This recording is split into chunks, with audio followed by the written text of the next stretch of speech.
ఓం విఘ్నేశ్వరాయ నమః. ఓం సాయి శ్రీ సాయి జయ జయ సాయి. ఓం ఓం కాంతమ్మ, ఓంకారి కాంతమ్మ. అమ్మ కాంతమ్మ తల్లి గురించి అద్భుతమైన విషయాలను తెలుసుకోబోతున్నాము. మొదటిసారిగా ఈ వీడియో చూస్తున్న ప్రతి ఒక్కరూ సబ్స్క్రైబ్ చేసుకోండి, లైక్ చేసి షేర్ చేయండి. ప్రతి ఒక్కరూ భక్తి బంధువులు కండి అమ్మ ఒడిని చేరుకోండి. ప్రక్కనున్న బెల్ సింబల్ని నొక్కండి. మొదలు పెట్టుకుందామా అమ్మ గురించి.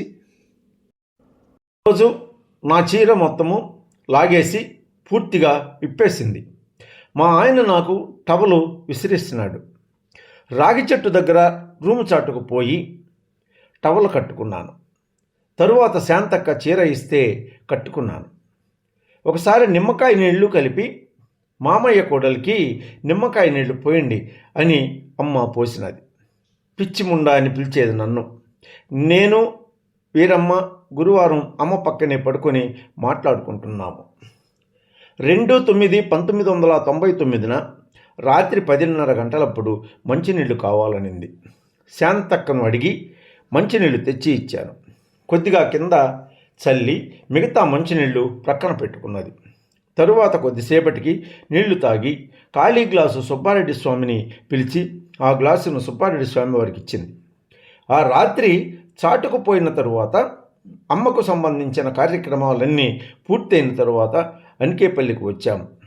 తరువాత మా వారికి ఒళ్ళు బాగోలేకుండా వచ్చింది. మంచంలో పడినాడు.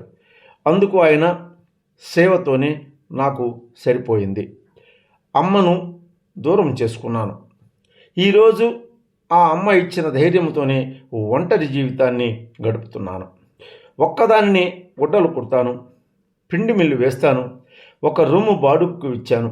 పింఛను వస్తుంది 3,000 రూపాయలు.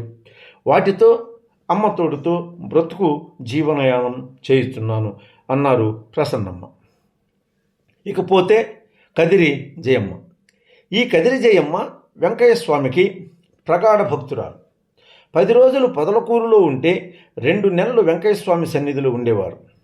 ఈ జయమ్మ వెంకయ్య స్వామి 1982 సంవత్సరంలో చాటుకుపోయిన తరువాత 1983 సంవత్సరం నుండి స్వామి ఆరాధనా సమయంలో వెంకయ్య స్వామి దగ్గరకు వచ్చి ఆ ఆరాధన మహోత్సవంలో వెంకయ్య స్వామి సన్నిధిలో వెంకయ్య స్వామి సేవలో భక్తిగా శ్రద్ధగా పాల్గొన్నారు.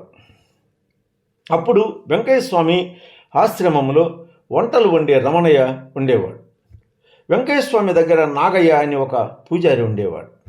కోనేటి నీరు మోసుకొని వచ్చి స్వామి దగ్గర పూజా సామాను శుభ్రముగా తోమిచ్చేదానిని.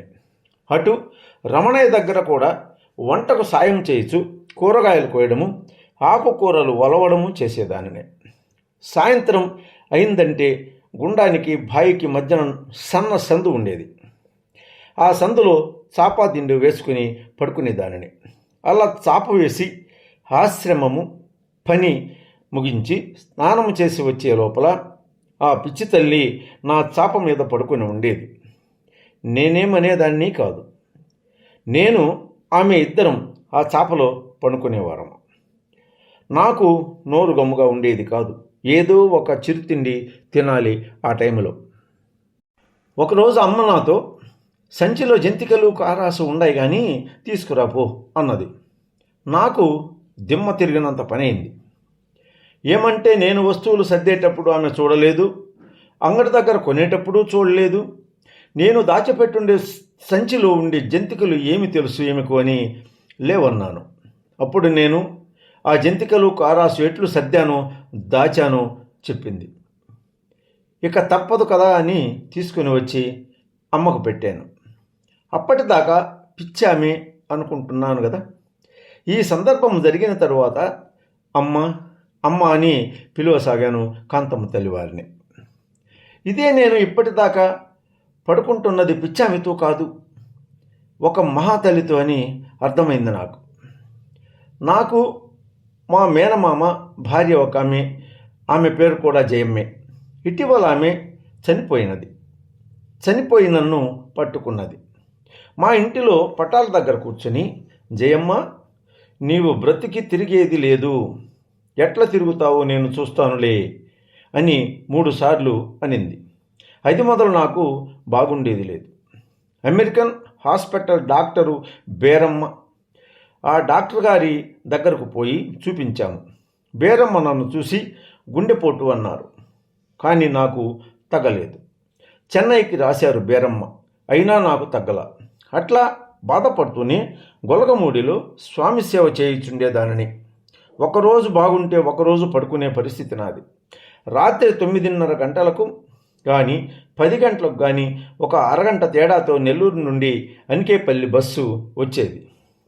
ఆ బస్సు వచ్చి గొలగమూడి దాటి అనికేపల్లికి పోయిన తరువాత మామయ్య కాడకు పోదాం పద అనేది అమ్మ కాంతమ్మ తల్లివారు. మామయ్య కాడికి పోయిన తరువాత మామయ్య, పిచ్చిపిల్ల, మామయ్య గుండంలో వేసి తుక్కుగా తుక్కు మామయ్య అని చెప్పేది.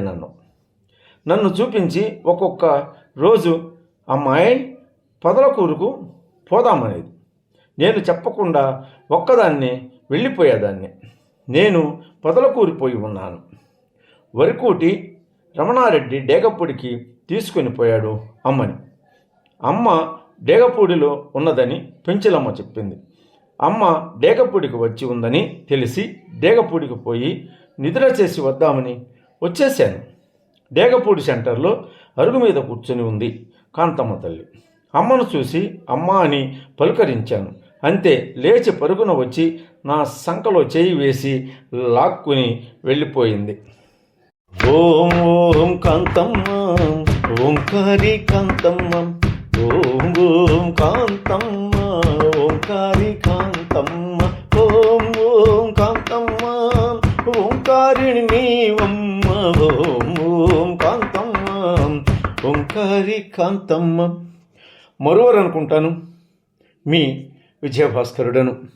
వందనం వందనం వందనం అందరికీ ఎల్లరకు.